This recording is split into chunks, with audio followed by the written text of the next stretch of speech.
I appreciate you guys coming onto the podcast, Midfield from Philadelphia, Pennsylvania. Honestly, the Smackdown of the Century is the single that I caught on to recently, and it's a complete banger.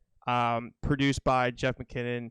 I've not well known the guy, but if this is from what you were telling me earlier, this is the guy that's done all of your music. So for him to have like an incredible, local way of going about that trust factor of having that well-rounded producer in your back pocket every time you want to record a new single, that's fantastic. How did that relationship build? Because you see the progression in all the singles that you release and all the music that you release, and just the quality gets a little bit better. So, like, how did him and Midfield really make that relationship from the start?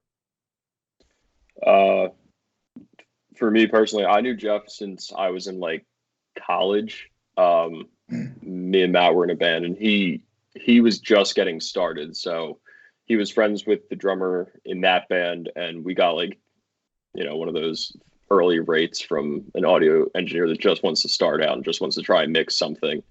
So literally the first time that I've ever recorded music was with Jeff back in college, and I've just never strayed anywhere else because he's just gotten better throughout the years.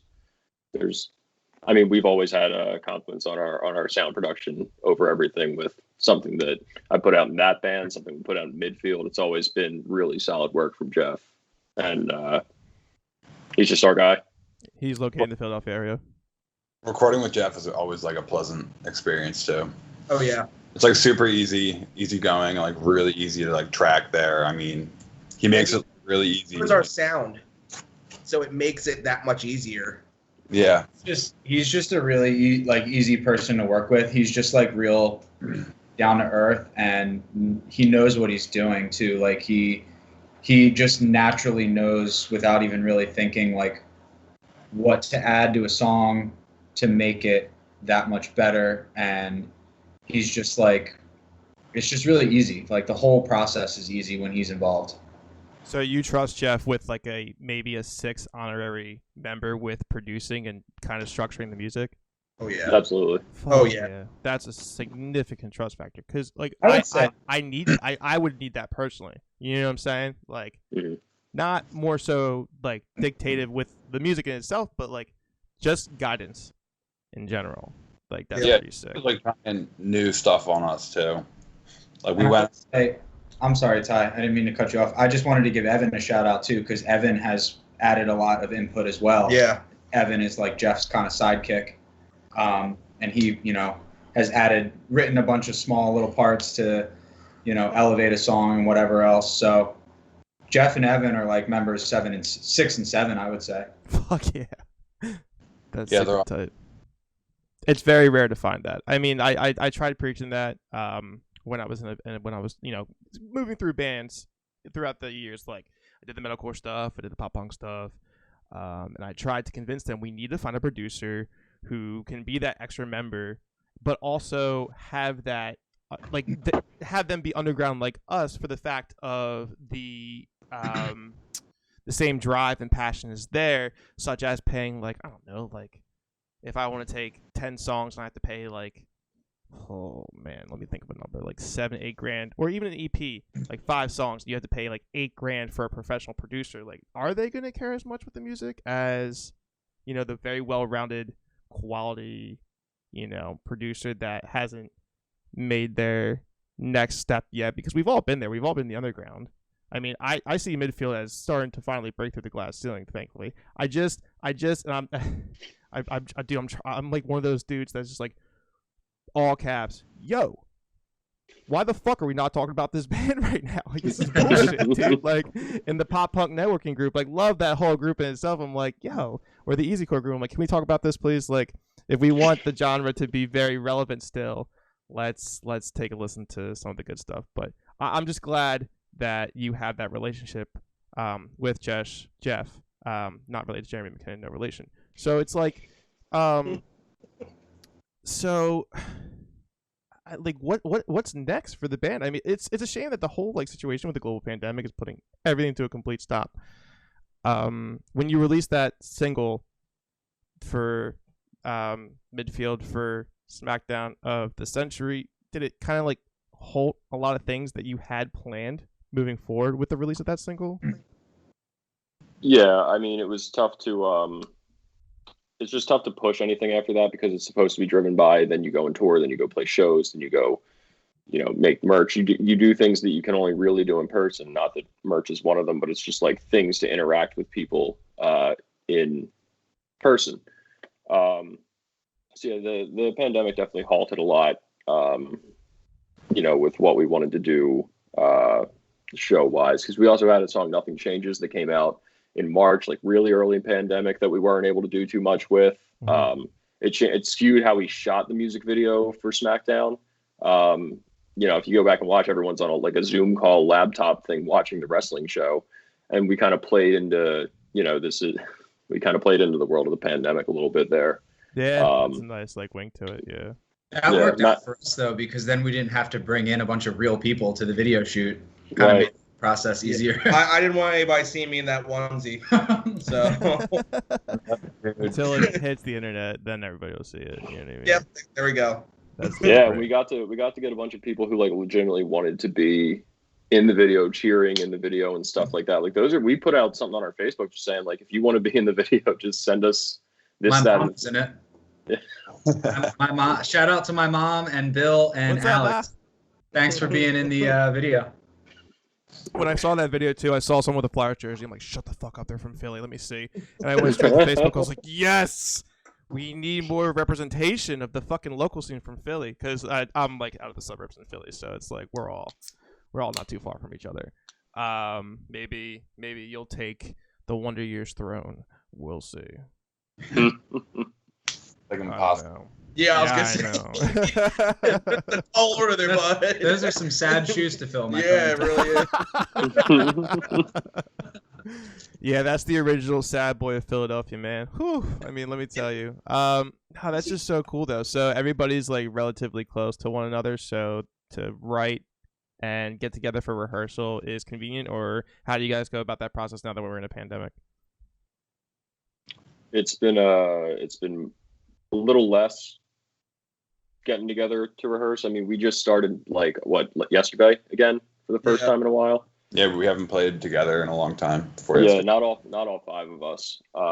Three of us, but there's three of us yesterday. Yeah, we're relatively close. PJ, Wes, and Matt are all out in Phoenixville. Tyler's up in Dublin, and I'm down in northeast Philadelphia. So max is maybe 45 minutes apart from each other, and we all meet in Warminster, which is where Ty works, in the back of his work to practice. So I don't know what the commute's like for everyone else, but for me, it's fine.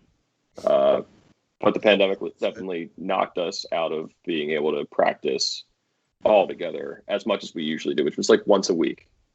Right. Yeah, I feel because the pandemic knocked us out. So basically we had 2 shows coming up prior to the pandemic in studio doing singles, yada yada yada, because that's the thing to do now. You do the singles. I mean, the industry changes every single fucking day. So I remember fucking before even Spotify was such a relevance to how to get on tour packages, they were like, oh, you just need a lot of engagement on social media. Cool. Oh no, it's different now. Now you actually have to have a really good Spotify listing of plays and shit. And that changed within a year and shit. But that put us, because I remember we were supposed to go in the studio, the pandemic hit, and Jersey was very strict because it's right next to New York, obviously. So it's we couldn't do anything. So that really put us on a hold too. So it's it's just bullshit. Because Australia, they're doing their shit now. They're back to some normalcy. I think it's limited cap space for the shows and whatever they do, entertainment or art wise. But at least they're opening up. Fuck. Yeah. I'm so dying to play a show. I think I would play a show in my grandma's basement to only my grandma if it was an opportunity to play a show. I'm so over it. I totally feel that. And my grandma would go hard too. His grandma's a menace in the pit. Shout out to my mom. I'm like kind of like looking over the music video now. It's just it's so crisp, it's so clean. Someone said when I posted that in a group chat on Facebook, like they remind me of Carousel Kings. I'm like, you're thinking of the boxing ring. That's the only reason why you think of Carousel Kings. But I see the relation. I kind of see it. I think Carousel Kings has more of that easy core sound to it, but y'all just have that thick, juicy fucking tone. I don't know how you do it, but It's all Jeff. it's working. Lots Right. of Lots fake. of layering. But Over it's layering. good, thick. I never realized how many guitars pop punk actually had until I went and recorded with Jeff for the first time. Yeah, So I but like laid down my leads and do the one chord. right now, what about this? Like what else you got? I'm like, what are you talking about? Like, I don't have anything. And he's like, what if you do something like this? And I didn't realize that there was that much like depth to like a big chorus. Right. Oh, dude, it just hits different. It really does.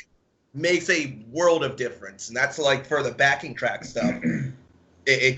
It changes the whole song. Yeah, and one thing that Jeff I notice is really good at, and he does this a lot, is like blending vocal harmonies in the chorus in order to just really drive the sound and make it like really big and kind of elevate it. I mean, if you listen to most of our songs, the choruses have like kind of like a something like that going on, like with layered harmonies underneath everything, and it just makes everything sound huge. He kind of reminds me of Taylor Larson's, the way he goes about his music and recording. It's very full. It's very bright. Some of Taylor's drum samples on one of the recordings. What? It's Taylor Larson's kits. It's Taylor Larson samples. I think one of them, either like a snare or a kick or both, we used on one of the songs. Yeah, that makes sense. Because Taylor Larson, I think, was one of the ones that really evolved that sound. Because Joey Sturgis was really stuck into the whole metalcore situation. Taylor was doing both, but both post-hardcore. I mean, I think the only when I first heard Taylor Larson, like Life on Repeat, Exactly. was like, that album. You know what I'm saying, dude? That album fucking hit so hard, which is honestly so good. And then they tried to make music after that, and I wasn't feeling it. But Struggle and Sleep fucking ripped. Struggle and Sleep ripped. I forgot they tried making new music after that. I just know the reason why they broke up is because they were going back to college or some shit. Like kudos to you, that's cool as fuck. But damn, like they were a band that needed to be bigger than what they really were. Like that shit just blew my mind. Yeah, nothing happened with them at all. So it's like kind of a shame because that album is perfect. Yeah, dude. There's a YouTube video still out there. They're at Chain Reaction, bro. The crowd is doing nothing. I'm like, oh, I want to punch all of you in the fucking face. Like this is so good. Like, do something. That's like Dayseeker. There's a video that Caliber TV did with Sleep Talk, and nobody's really doing anything. I'm like, how are you not fucking freaking out to this? I don't know. It's just got to be the vibe of the venue. Dude, my buddy Aaron just got me into Dayseeker, and they're really something. Who's the vocal? I have to Google that real quick. Who is the vocalist from? Is he from Dayshell? I think. The vocalist from Dayshell, the old singer of Mice and Men. Oh, that's right. No, Kehley. Yeah. Who's the Dayseeker? Bassist? Was that the guy who played bass? Wasn't he a singer? I think he played bass. Yeah. Mice and Men. I don't know. He did the cleans like on Second and Sebring and all that on What that a- album. Great album. I mean, I It's really good. never dug his scream too much, but I really like Shaylee's voice. So when Dayshell started making music, obviously followed Dayshell, but they're not too hyped now. Yeah, Sleep Talk is really.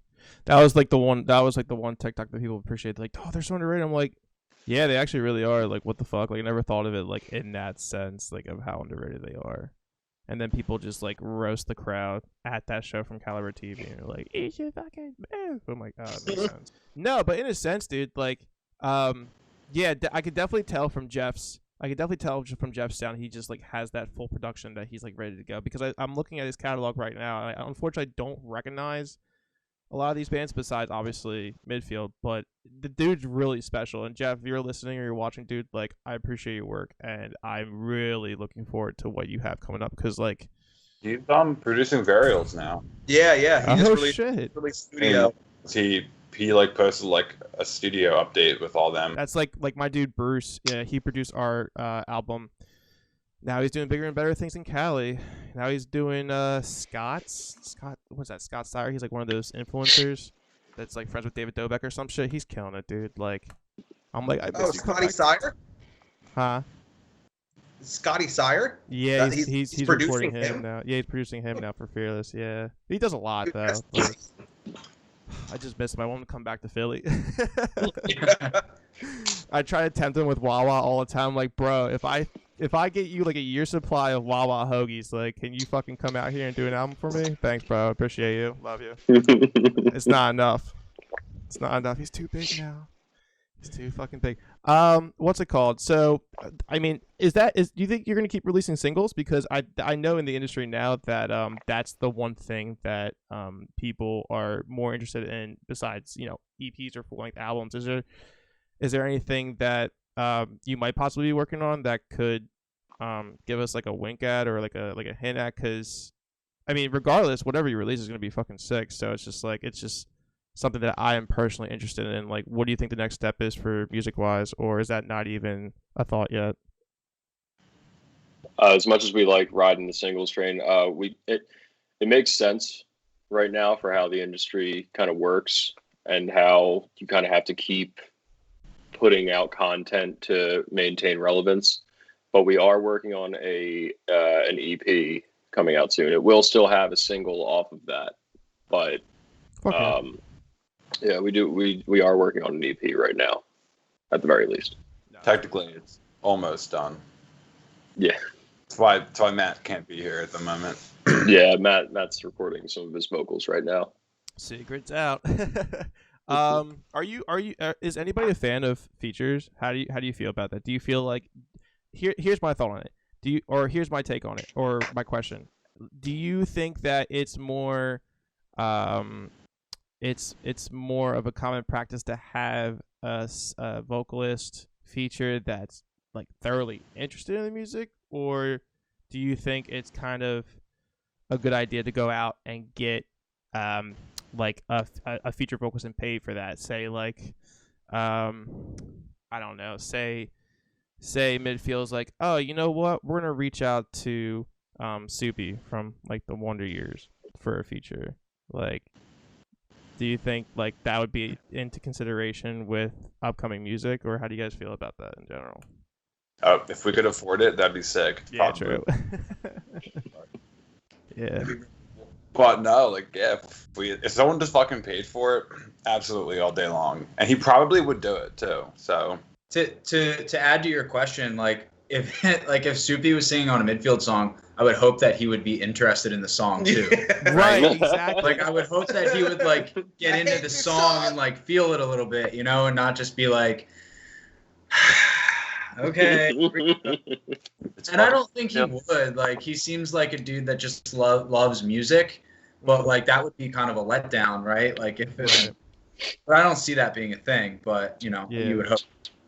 I just think it goes both ways though, because I've experienced it both. I don't think it's a bad idea to hire a vocalist. I mean, whether they're interested or not, to be a feature, because obviously it puts money in their pockets. And it's a great thing to put out there on the internet, like featuring, Soupy or whatever. Like I've personally experienced it, one, because I tried out for this band. I think they were from Oklahoma. They were called Airland. They weren't bad. They were pretty good. But long story short, they had Johnny Craig featuring, fuck that guy, and who else? Kellen Quinn. But they told me when I met them for like a tryout that they had, I went to Baltimore. I went to Paul Levitt's studio in Baltimore, and they were like, I was like, how much you pay for that? And they were like, a couple thousand. I was like, God damn it! And like they only had like, I think 45 seconds, not even per song. So I don't know. They just went all in. I was like, whatever works. But the song sounded great. I just don't think I don't know. I would have to ask if I ever talked to Kellen Quinn, obviously personally. I'd be like, how do you feel about going on, these tracks? Do you have to feel the song first before you say yeah? I'm sure he does, but I'm just curious because I've never had that conversation with a featured vocalist. So I was just curious to see if we can. Also, I'm trying to see if I can get any like names spelled out between the four of you, which didn't happen. So Well, Huge fucking F, dude. I think Matt was asked to feature on a rap song. Yeah. It's in the ballpark of the conversation. I just wanted to get that out there. So if you hear Midfield Matt laying down some verses, definitely check that out. we should we say that we are this EP that we're working on? It's not a featured vocalist. There's no featured vocalist involved, but we are working with somebody that's pretty cool. And I'll just leave it at that. But there's a collaboration involved that is pretty exciting for us, and we hope that it's exciting for others as well. Yeah, I'm not gonna play 20 questions, but let me ask this question: was this cool person on Warped Tour at all at one point? Like most of them recently. Sick. All right, that's all we need to know. All right, so now, so someone's definitely gonna. If you want to start doing, your little hunting, whoever's listening or watching, like you can start, digging and see, like you can go through. What's the website? I think it's like Warped Tour Wiki. Just start going from like 2010 to 2018, just see who you think it is. Let's start like a Reddit thread with like midfield conspiracy theories on who the. They were probably 2007 or 2008 Warped Tour as well. Gonna go ahead and guess. I can guess someone from All Time Low, Pierce the Veil, Polar Bear Club. No, it wouldn't be Polar Bear Club. Let's see. Yeah, Bear Club. Man Overboard. God, where are they? I miss them. Holy shit. We're doing we're doing an album with Ryan Dawson from All Time Low's dog. Spoiler alert. Should be great.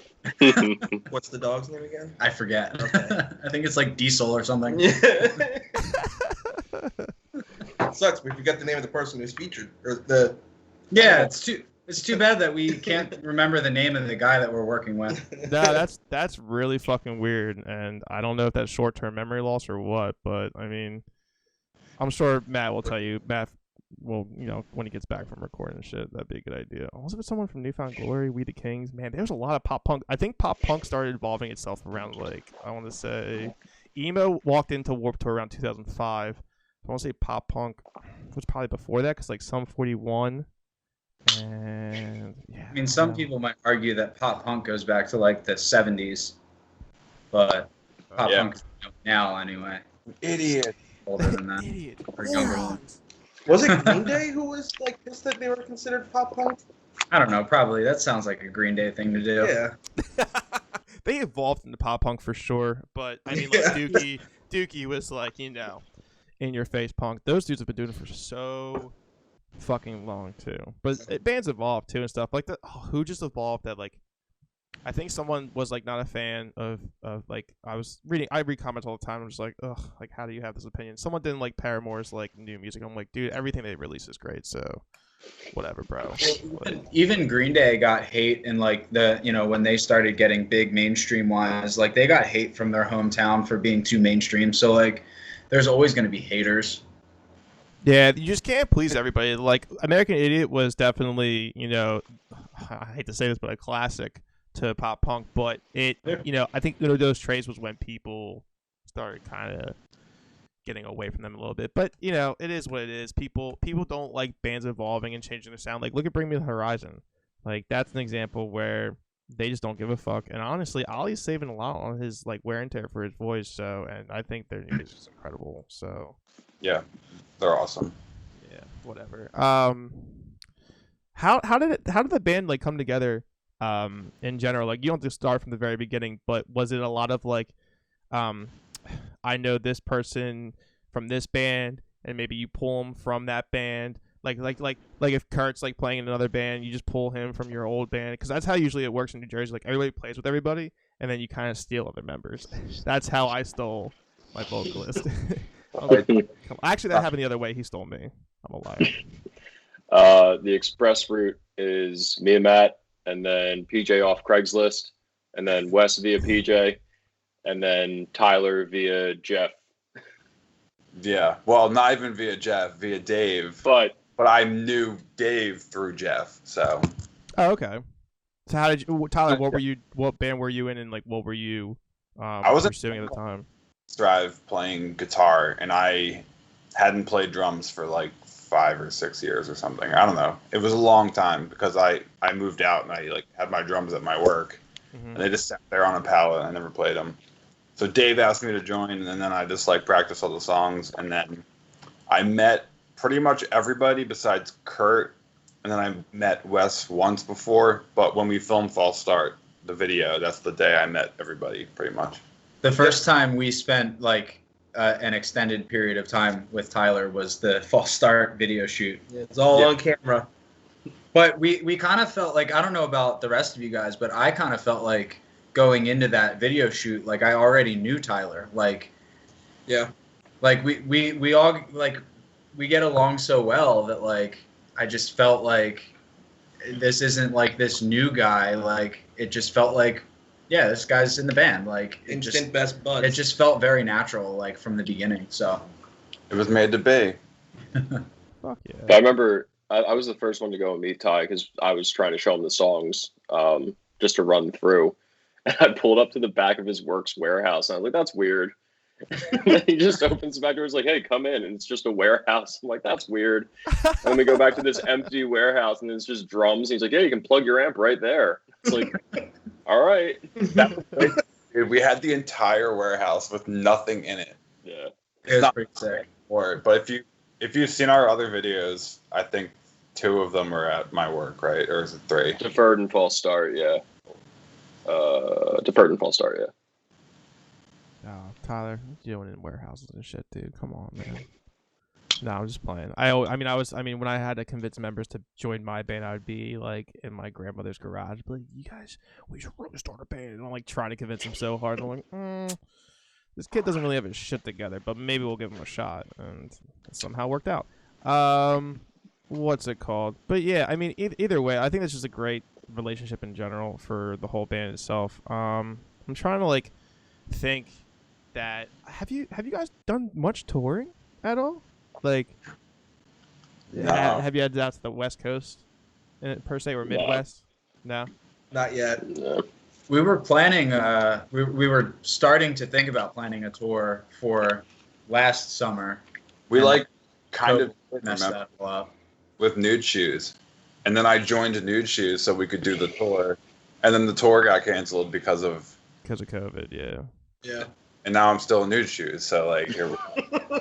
Fuck. We definitely. It's funny that you mentioned like the Midwest though, because like we definitely want to go out to like Chicago and like out to that area, and you know I think that we want to do more touring, but unfortunately COVID kind of threw a wrench in that whole plan. Mhm. Even when it comes back, like what would it even be like?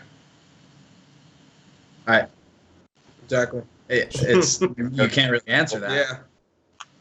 I think Chicago would be great. Have you guys ever heard of Abandoned by Bears from Sweden? They're like an Sounds easy core familiar. band. I definitely think I saw that on Spotify. Yeah, they're like an easy core band from Sweden. They played out in Chicago. They played with a bunch of easy core bands, and I can't remember all of them because most of them were underground. But Chicago looks like it has a really good turnout for pop punk or easy core in itself. So I think going out to the Midwest would definitely be great. But Well, I mean, Chicago is our #1 city on Spotify. I'm just gonna say it. So so go, dude, go so whenever you can. so I just want to say thank you, Chicago, for turning up. Yeah. And we'll come see you soon. I promise. The scene out there for pop punk is awesome. Yeah, I when I was there, I was on black asphalt, so I don't really know the clubs or anything. So like, I just know there's a couple of places out there where they have really good turnouts, which I think would definitely be suitable for Midfield itself. Is there any bands out there, between any of you, that you think is on the up and coming? Like in my opinion, I think Midfield's on the up and coming. Do you think that you have any insight to other bands that are starting to really hit that glass ceiling and might break through soon? Honestly, from what I've seen, Glimmers, Maggie, who's all over the pop punk page. I don't know if you've seen her, but they are blowing up Really? I'll just very check them much. out. Oh yeah, I yeah. They're feel getting like attention Oh, and all sorry. they've been releasing new. I think they just put out another single, like after releasing an EP, I think.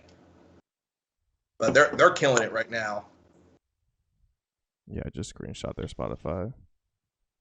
I think also if you want another Philly native, you can check out Goalkeeper if you don't already know them, because they're definitely that name. I Oh yeah, know Goalkeeper that name. staple. yeah. You should definitely check them out. I think they're probably right there. Like comparable other Philly band to us. They're good dudes.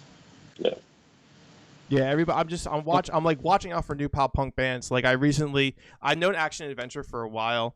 Dude, they've been so good. I've known them since like 2017.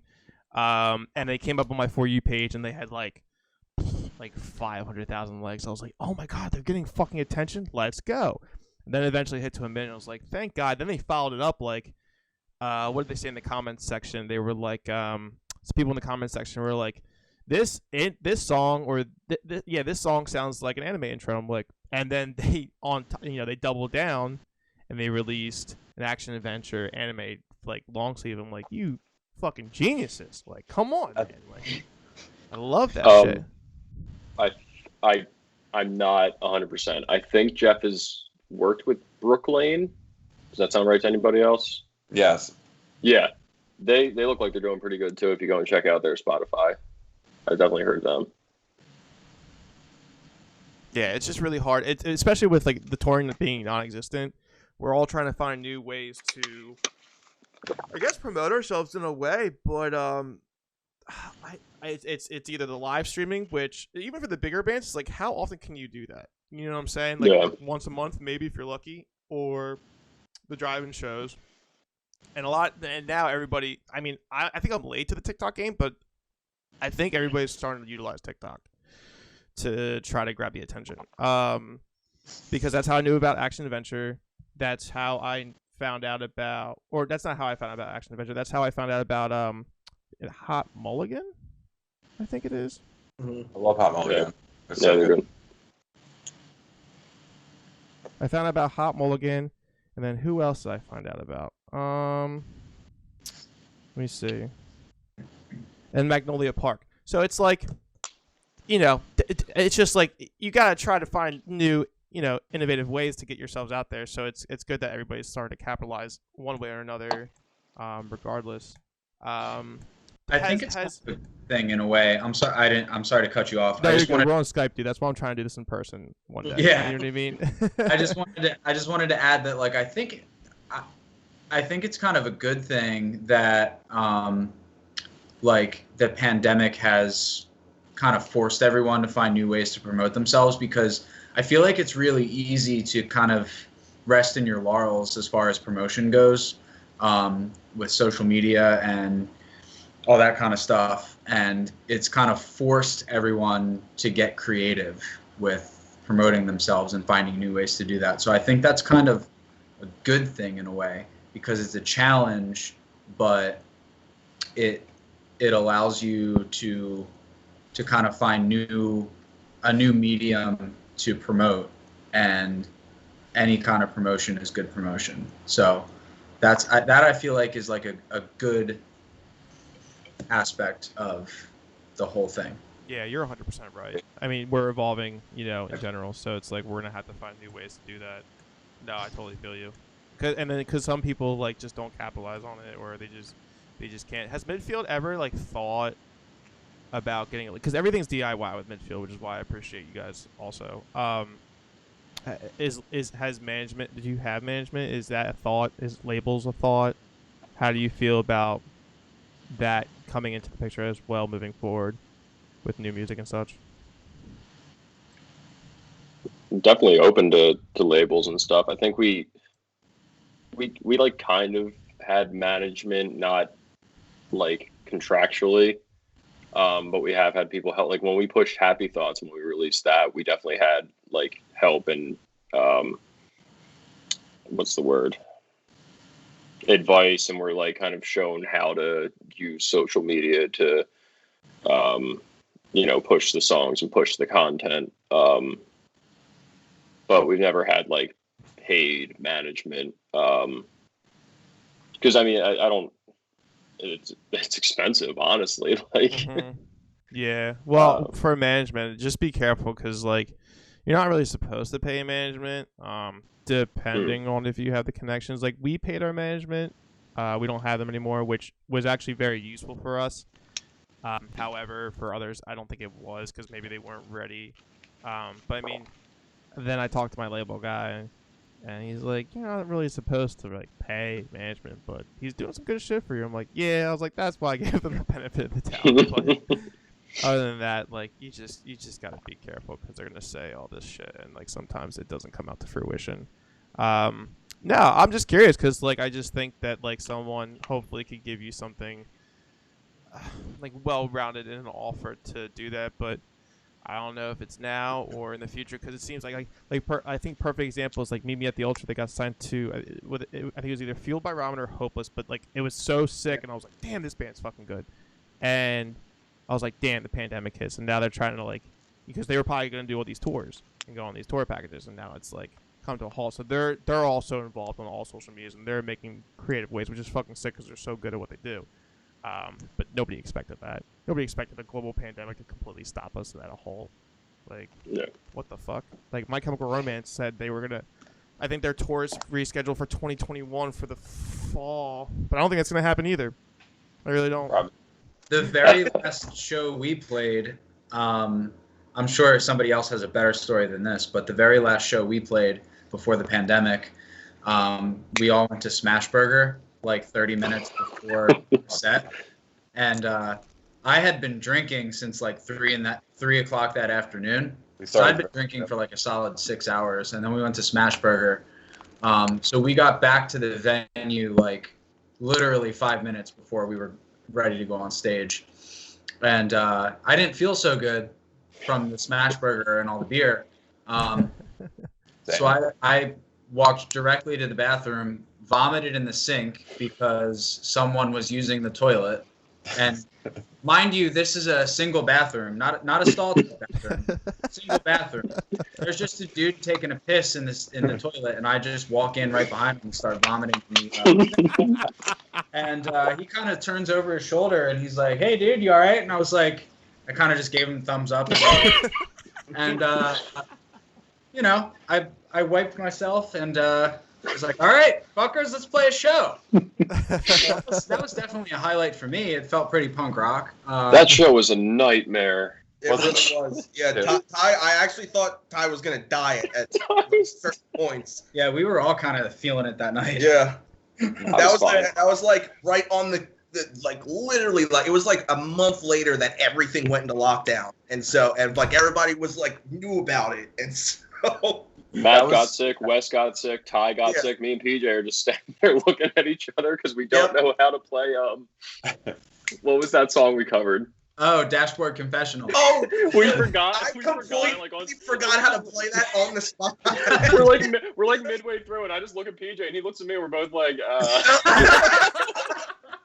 We just let the crowd take it from there. Yeah, we're like, just hopefully they're singing the lyrics. I think I played that song a total like 3 times, like ever. Like we practiced it once before we played that emo night, and then we played it, and then like it's so easy too, and like I just spaced.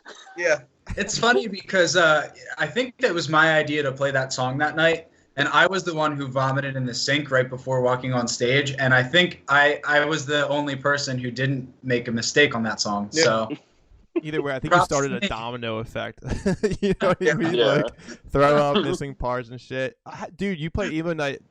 I'm curious, like how cool are those emo nights? I've never been to one, and for them to bring bands in and play and shit, that's fucking cool. Was this in one Philly? Was sick. This was an Xfinity Live. Okay. Yeah. We packed Victory. Yeah, it was a lot. That was the most fun show. Yeah, emo nights are a lot of fun. I hear Brooklyn's a good time. I've never been to the Victory Brewing Company for that shit. Like that sounds like a good time though, honestly. It was amazing. They didn't expect us to fill it, so like the manager or whoever was like, "All right, well turn all your stuff down." I'm like, okay. Yeah, like halfway through the set, you can only hear drums and barely vocals because there's 700 people in the room. Holy shit! the manager, we're doing sound check, and like the manager walked out and told the sound guy to tell us to turn our amps down. Yeah. And we're like, my dude, you realize that like this place is going to be packed out, right? And he's like, nah, I don't think so. Like we had a show last week. There's 50 people here. And I was like, we're all like, okay, All right. like we'll turn our amps down. And then, yeah, the place was completely packed out. And, well, the amps weren't loud enough. So We never solved that problem, did we? It was just drums and vocals the whole time. It was just drums and vocals the whole time. We just had to guess what the song was, and then Yeah. yeah, It's it a worked bit- out though. Everybody had fun. Yeah. yeah. That is awesome. Yeah, it's like, dude. So like, we toured our first weekender up in Canada, right? We were hosted by We Were Sharks. Love those dudes. That's awesome. Great pop punk band, right? Mhm. Before they got signed to Victory, before Lost Touch was released. I think it was our second show, and we had like a 4-piece show. And I'm like, dude, something smells like shit. Like, what the fuck? Like, that's so weird. It's like, all right, we already played our show. They're like, we're like co-headlining, so like the way they set it up was perfect. I'm not getting into detail, but so they play and stuff. The show's over, and I was like, yo, dude, great set. Like, there's a good amount of people there, and they're like, dude, Will shit his pants. The drummer. I was like, what? It's like, bro, Will fucking shit his pants on stage. Like, I was like, I was like, thank God he didn't use my throne. I'm like, wait, did he really? He's like, oh, dude, he's like, there's shit all over the stage. I'm like, oh my Oh my God. God. He's in like the fucking tour van, like passed out, like, bah, and they're just fucking picking up, like, you fucking shit yourself, you piece of shit. Bah. And then, they're fucking we cool got a dudes good to one. party with. They're cool, dude. They stayed at my place. I let them stay at my place all the time when they come to the United States, and they witnessed the Eagles win the Super Bowl with me. I was like, you're gonna witness the greatest fucking Super Bowl of time. Nice. Watch me. They taught me to play Magic and shit. And they're like, dude, I was like, besides myself, I was like, let's go to fucking Philly. And my girlfriend at the time, she's like, no, we're not going to Philly. I was like, let's hop on a train. She's like, fuck no, sit the fuck down, dude. Ugh, wasted. Well, thanks for reminding me to bring like an entire case of Lysol spray to our next show. Yeah. Because of the shit. Wait, hold on. We got a shit story too. We do. Oh no. Wait, Yeah. we do? I don't remember this. Okay, I got it. Was it So- me? Did I shit myself? No. No, Okay. we played the Grape Room. Wait, did you shit your pants? No, I did. I've never shit my pants. Cool. Even as a Or at 11. Wow. I was potty trained directly from the womb. Continue. No, we played in Manayunk in Philly at this place called the Grape Room, and was it like halfway through? Like, cause Ty's band at the time, Gain Strive. This was before the sets. This was before was it anything. Before the sets. It was before literally anything. Yeah, some dude in a full like suit, like very out of place, just took a shit in the urinal in the guy's bathroom, which didn't have a door or an actual toilet. I don't This- remember this. It This happened. man was an enigma. He's in a Yes. full suit with a fedora. He's saying like, "Oh, I love to support local music. I just love to support local music." He's very sweaty. He's hitting on like every girl there. Like I remember Ty's wife and my fiance walked up to me and they were like, "That guy was fucking weird. He kept trying to talk to us." Then I guess like he struck out. So like as his vengeance, he walks into the bathroom and shits in the urinal and bounces. He was not there for when the sets like started. Dude was fucking salty. Couldn't get a chick. He's just trying to live. He's just his fucking teenage years, dude. Come on, man. Shit in the fucking urinal. Hey, if anybody wants to know what Philly's like, we have people that shit in our urinals. Like that's basically what happens. True. I love It's the regular. Grape Room. Dude, I think the venues I haven't been to Philly is TLA. I know, shocker. Don't fucking judge me for it. And where else have I not been? Where else have I not been? I've been to the Foundry, but I haven't been to the Fillmore. Like I've been upstairs, but not downstairs. So I think that's pretty much it. Other than that, I think I've hit every single venue in Philly, even underground. Philly is wild. I Well- thought I hit every venue until I went to Warehouse on Watts last year to see Knuckle Puck. And I had never even fucking heard of this Warehouse on Watts. It was like this little ass room. So And it I've was- never heard that either. So I haven't been there either. If it makes you feel any better, I've never been to the TLA or the Fillmore or the Foundry. The So Fillmore's overrated. The Fillmore basically put like venues out of business. Like the Troc. Well, the Troc was doing it to itself, but the Troc Yeah. basically get out. Once the Fillmore came in, the Troc was like, I love the dude. film. it's I've been nice. to Underground Arts. Underground Arts is a cool venue. if it still exists. It does. does, I think. Does it? Yeah, it's still somehow alive. I was really, It's there. That was I a was sick worried about Voltage Lounge. I think Voltage Lounge is like hanging on by a thread right now, Yeah. which is annoying. I've seen plenty of bands play there. I haven't played there yet. I want to play there. Me too, dude. It's a sick venue. Like it really is. Dude, I mean the Electric Factory is now the what is it called? Yeah. Franklin Music Hall. Yeah. Yeah. Bro, they put these like Pollyanna fucking like, or these paper fucking lights from the ceiling, and they like called a new name and shit. And Tried took the to sign make it down. I'm like, this is cheap. bullshit. It's the same fucking venue. There What do you being mean? like little TVs or something, or like a projector on the top. Yeah. It's a sign that constantly said no moshing. And that was it. And I remember looking up at them while everybody was moshing. For legal purposes. Yep. Dude, once Kevin Lyman did that, I think a lot of venues started adapting that process. Like, because that one kid kind of got hurt in the pit, and he's like, nah, I gotta fucking put this up because they're suing. And they even say it on the tickets. It's like when you go to a baseball, dude, especially Philly sports. Like, if you go to like a Philly sport, like you go to the Link or you go to Scissors Bank, it says on the ticket like you know, you're taking a risk of possible injury. Like, dude, if you're in baseball, like you might get hit by a foul ball. You never fucking know. Yeah. So I don't fucking know. I caught the Wonder Years when they were doing the Upsides. I went out to Lancaster to see them, and I can't remember the venue. It had a couple balconies like around the stage. Chameleon Club? Yeah. It might have been the Chameleon Club. That's probably what We it was. played, we played at the Chameleon Club. Yeah. Yeah, I love that place. It just moved down the street somewhere. But Unfortunately. so everyone's going crazy because I think it's like one of the second to last songs. I can't remember. Maybe it was Dynamite Shovel. I don't know the order they played these songs. But basically, there's a lot of pushing and shoving up towards the front of the stage. And all of a sudden, you just see one of the feedback speakers go down. And you just see like blood fly up. It landed on a kid. Soupy goes, "That's a lot of blood." And everyone in the band just runs off the stage. Whoa. And the show was over. Oh my god! What the fuck? It was insane, and like, we were just like, I should probably leave. That seems like something you don't want to stay around for. But that was a wild one-year show. That was like I heard. It was either Circa Survive or 4 Year Strong. I can't remember, but they were at the First Unitarian, and it got so hot that like the sprinklers went off, and then they played an acoustic. Huh? I was there. Yeah. No shit. Were you really? Yeah. What Yeah. was it? 4 Year Strong. Actually, I was like the first person to like run across the street to like go to that little park. Yeah. Yeah. And they did an acoustic set outside, right? Yeah. Yeah, and I bought the vinyl and got them to sign it. I was like super fucking stoked about it. But I was also like 12 years old. But I was like, Was that Circa or was that 4 Year? that was 4 years strong. That was 4 Year Strong. Yeah, I was supposed to go to that show because Bada Bing with a Pipe like fucking was like huge, and I was like, oh, dude, I gotta go, but I just couldn't. I wasn't allowed to fucking do fucking concerts and shit when I was a kid. My first concert was like my parents took me when I was like 13. It was the Used MCR and Alkaline Trio, and then like I think oh dude, it was the perfect first concert for me. But after that, I was like, I gotta go to more shows. Like that's when I got into music. I was like, I want to be in a band. But my parents were like, wait until you're like 17, 18. I'm like, come on, dude, what the fuck? And then I'm playing bars like in high school, skipping school like a fucking like That's a a great that's a great first concert though. Like I feel like a lot of kids' first concerts are like Cher or like like Backstreet Boys or NSYNC. Mine was the Backstreet Boys. Yeah, let's go. I was like 6. I'm at a Backstreet Boys show. I'm like, wow, that's loud. And then I went and threw up. They're just like struggle along with their mom.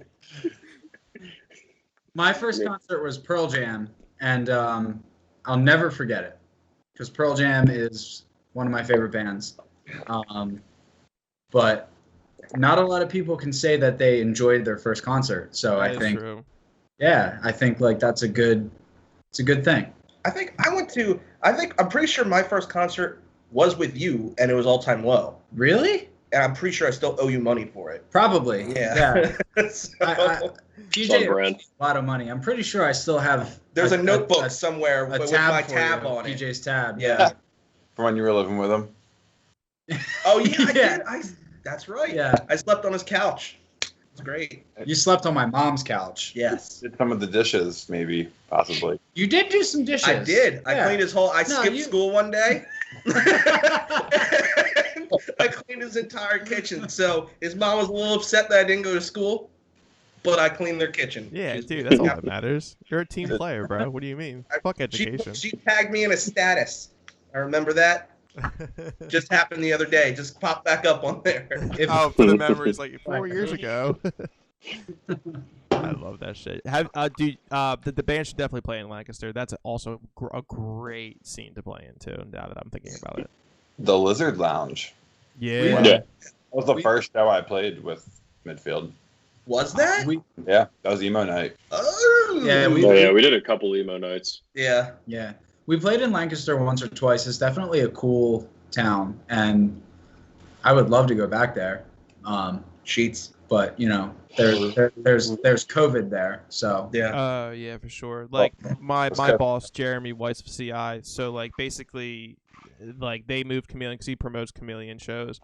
I'll have to ask him what if the Lizard Lounge is still a thing. I don't know if it is, but yeah, he tried doing launch before COVID hit. I think launch is usually in May or June because we usually play every year. But long story short, I think he did it in like a baseball. It worked out pretty well. They just had to do it in a baseball park with a lot of regulations. Like he was super on top of it and just like the abided by the CDC guidelines. He's so fucking good at what he does, and that's why launch is always a huge success. Like I think it wasn't 17, it was definitely 18 or not. Yeah, it was definitely 18. Launch had an anniversary. I think it was either 10. I think it was 10. Like ABR was headlining. Dude, that fucking that show was fucking huge. I didn't know CI Records was still a thing. Yeah, they are. Jeremy still works with Carousel. Poeta, my band, is still with CI. We had a lot of behind the scenes stuff that we were trying to do, but then the pandemic hit, and that just took a fall. But yeah, he's very, very active with CI. A lot of the bands that we came together with the package, it was like Home Sweet Home. Who else? I forget the other band, but then there was Centerfolds, and Centerfolds is really, if anybody wants some good pop punk music, check out Centerfolds. They're not a band anymore. I think they broke up, but man, they were so good. We came in as a package with management, and he got us some good shit. If it wasn't for CI, we wouldn't be on Warped Tour. I could fucking tell you that. Like I drove once because I was like on the fucking hunt for these 7-inch vinyls of it's a Haste Today single. Yeah, for sure. What you're talking about Travesty, so it's like the wolf head on the cover. So I bought like 6 of them, and I needed them like immediately. So I drove like 2 hours out there to get them. Yeah, he has a lot of like classic vinyl that's just like still in touch. He just repressed. I got it because then I got the fucking cover tattooed on my torso. By Shane Bonham. Yeah, Shane did do That's it. my fucking dude. Yeah, obviously does pretty much all of mine. No shit, I know him through friends of friends. My old good friends, like they grew up with Shane. I met him like a handful of times. Really fun dude. His tattoo, he's like really popular in Bucks County. Like he is the go-to guy. Turn around, show us your head. Almost 10 years. All right, hold on. Oh yeah, you got that new tat real quick, from what I remember. Is it visible? Mostly. That's so sick. How often do you slap that bad boy? Oh man, it took a lot not to go like you cut G and just like give him a big old whack. I thought about it so many times during practice. I fell asleep earlier on the leather couch and I was like sweating profusely. And I got stuck to the couch when I woke up. Jesus Christ, Tyler. And like I put my hand on the back of my head and like it's still like black goopy ink like pouring out of my skin. That's fucking disgusting. I'm probably gonna shower after this. That happened to me after I got a chemical burn one time, except it was my pillow stuck to my hand. chemical burns are fun. It was great. Yeah, concentrated degreaser from Domino's. Domino's Good pizza. times. Dude, Shane. Oh, dude. Ask Shane when the world opens up. Ask Shane if he can hook you up with the Chamonix Creek Brewing. That's also a sweet gig. I think he's like usually there doing gigs. Like he just hangs out and shit. Like he's a huge music freak. Yeah, I think. Wait, he's been to, like, a couple of shows there. Yeah. Did you you guys played in the Chamonix? Yeah, we haven't. Okay. I forget what's his name. Jeremy, who was one of the owners of the Chamonix Creek, wanted to sign us to his label, but I don't even know if he's still doing that. I didn't even know he had a label. Dudes on his label. But I appreciate you guys coming on the podcast. It was enjoying talking to you. I really look forward to seeing what is going to be released in the near future. And please, all of you, stay safe, especially with Matt. Tell Matt I said what's up. And hopefully we'll be talking soon. Maybe we'll see each other in person. Who knows? That'd be awesome. Yeah, it's likely. Thanks for having us, man.